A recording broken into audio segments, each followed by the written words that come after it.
45 ಒಂದು most expected film of this year ಅಂತಲೇ ಹೇಳ್ಬೋದು. ನನಗೆ ಪರ್ಸ್ನಲ್ ಆಗಿ ಮೋಸ್ಟ್ ಅವೈಟೆಡ್ ಮಲ್ಟಿಸ್ಟಾರ್ ಸಿನಿಮಾ ಅಂತಲೇ ಹೇಳ್ಬೋದು. 45 ಮೂವಿಯನ್ನು ಅರ್ಜುನ್ ಚೆನ್ನೈರ್ ಅವರು ಡೈರೆಕ್ಟ್ ಮಾಡಿದ್ದು, ಇದು ಇವರ ಮೊಟ್ಟ ಮೊದಲ ಸಿನಿಮಾ ಆಗಿದ್ದು, ಈ ಸಿನಿಮಾದಲ್ಲಿ ಡಾಕ್ಟರ್ ಶಿವರಾಜ್ ಕುಮಾರ್, ಉಪೇಂದ್ರ ಮತ್ತು ರಾಜ್ಬಿ ಶೆಟ್ಟಿ ಅವರು ಲೀಡ್ ರೋಲ್ ಪಾತ್ರದಲ್ಲಿ ಕಾಣಿಸಿಕೊಂಡಿದ್ದಾರೆ. ಈ 3 ಜನ ವ್ಯಕ್ತಿಗಳು ತನ್ನದೇ ಆದ ಹೆಸರುಗಳನ್ನು ಗಳಿಸಿ ಅಭಿಮಾನಿಗಳು ಹೊಂದಿರುವಂತಹ ಸಿನಿಮಾ ಇದಾಗಿದೆ.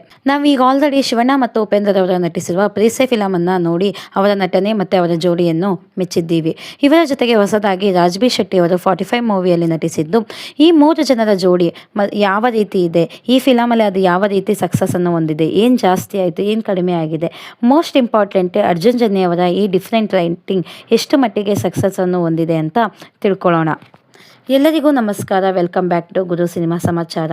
ನಮ್ಮ ವಿಡಿಯೋ ನಿಮಗೆ ಇಷ್ಟ ಆಗಿದ್ರೆ ಸಬ್ಸ್ಕ್ರೈಬ್ ಆಗಿ, ಲೈಕ್ ಮಾಡಿ, ಕಮೆಂಟ್ ಮಾಡಿ ತಿಳಿಸಿ ಅಂತ ಹೇಳುತ್ತಾ, ನಾವು ಆಲ್ರೆಡಿ 45 ಮೂವಿಯ ಅಫಿಷಿಯಲ್ ಟ್ರೈಲರ್ ರಿವ್ಯೂ ನೋಡಿದ್ದೀವಿ. ಆ ಟ್ರೈಲರ್ನಲ್ಲಿ ಅವರು ಕಥೆಯನ್ನು ಬಿಟ್ಟು ಕೊಡದೇ ಇರೋದ್ರಿಂದ ನಾವು ಕೂಡ ಒಂದು ಗೆಸ್ ಮಾಡಿ ಸಿನಿಮಾ ಮಾಡ್ರನ್ ಮತ್ತು ಪುರಾಣ ಟಚ್ನಲ್ಲಿ ಇರುತ್ತೆ. ಅದರ ಜೊತೆಗೆ ಬೇರೆ ಬೇರೆ ವಿಷಯಗಳನ್ನು ಕೂಡ ಶೇರ್ ಮಾಡಿದ್ದೀವಿ ನಮ್ಮ ಗುರು ಸಿನಿಮಾ ಚಾನಲ್ನಲ್ಲಿ.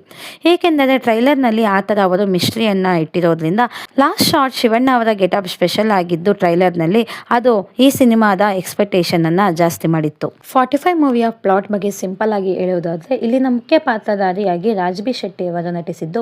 ಇವರೊಬ್ಬರು IT ಎಂಪ್ಲಾಯಿ. ಸೊ ಇವರು ಒಂದಿನ ಡ್ರೈವ್ ಮಾಡಬೇಕಾದ್ರೆ ರಸ್ತೆಯಲ್ಲಿ ಒಂದು ನಾಯಿನ ಸಾಯಿಸಿ ಹೋಗಿರ್ತಾರೆ. ಅಲ್ಲಿಂದ ಹೋದ್ಮೇಲೆ ಸ್ವಲ್ಪ ನೆಮ್ಮದಿ ಇಲ್ಲದೆ ಗಿಲ್ಟ್ ಫೀಲ್ ಮಾಡ್ತಿರ್ತಾರೆ. ಅದು ಏಕೆ, ಅದರಿಂದ ಅವರಿಗೆ ಯಾವ ಯಾವ ಕ್ಯಾರೆಕ್ಟರ್ಸ್ ಅವ್ರ ಮುಂದೆ ಬಂತು, ಅದನ್ನ ಅವರು ಹೇಗೆ ಫೇಸ್ ಮಾಡ್ತಾರೆ ಅನ್ನೋದು ನಾವು ಸಿನಿಮಾದಲ್ಲಿ ನೋಡಿ ತಿಳ್ಕೊಬೇಕಾಗುತ್ತೆ. ಬಿಕಾಸ್ 45 ಮೂವಿಯ ಟ್ರೈಲರ್ನಲ್ಲಿ ಅವರು ಆ ಮಿಸ್ಟ್ರಿನ ಉಳಿಸಿದ್ದಾರೆ.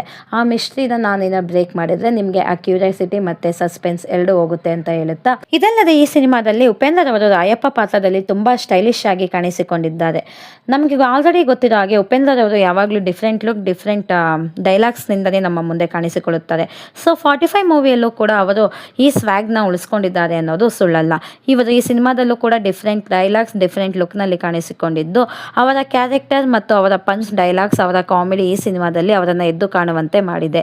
ಇನ್ನು ಶಿವಣ್ಣರವರನ್ನ ಅರ್ಜುನ್ ಜನ್ಯರವರು ವಿಭಿನ್ನ ರೀತಿಯಲ್ಲೇ ತೋರಿಸಿದ್ದು, ಅದು ಫ್ಯಾನ್ಸ್ಗೆ ತುಂಬಾ ಇಷ್ಟವಾಗಿದ್ದು, ಈ ಸಿನಿಮಾದಲ್ಲಿ ಇದೊಂದು ಮ್ಯಾಜಿಕ್ ಕ್ರಿಯೇಟ್ ಮಾಡಿದೆ ಅಂತಾನೆ ಹೇಳ್ಬೋದು.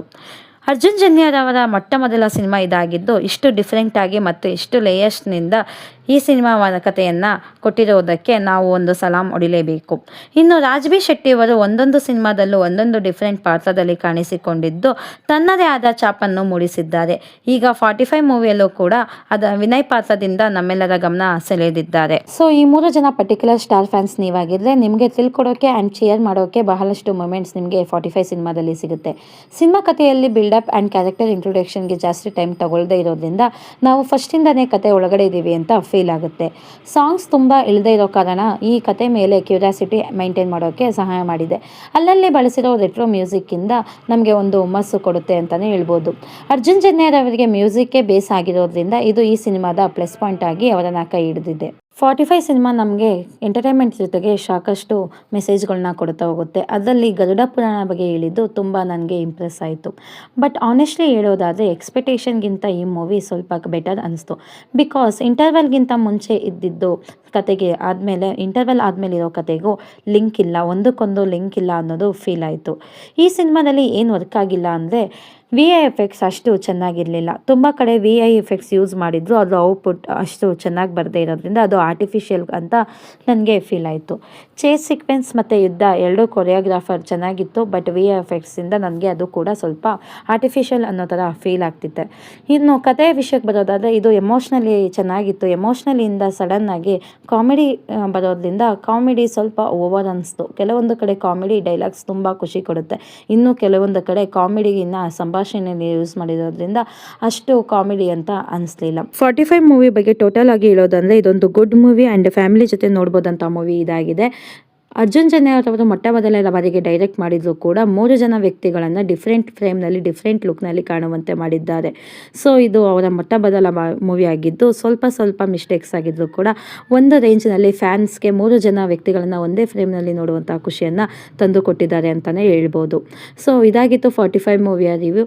ನಮ್ಮ ಈ ರಿವ್ಯೂ ನಿಮಗೆ ಇಷ್ಟ ಆಗಿದ್ದರೆ ಗುರು ಸಿನಿಮಾ ಚಾನಲ್ಗೆ ಸಬ್ಸ್ಕ್ರೈಬ್ ಆಗಿ, ಲೈಕ್ ಮಾಡಿ, ಕಮೆಂಟ್ ಮಾಡಿ, ನಿಮ್ಮ ಅನಿಸಿಕೆಯನ್ನು ತಿಳಿಸಿ ಅಂತ ಹೇಳುತ್ತಾ, ನಾನು ನಿಮ್ಮ ಮೇಘನಾ from Ramanagara. Thank you so much.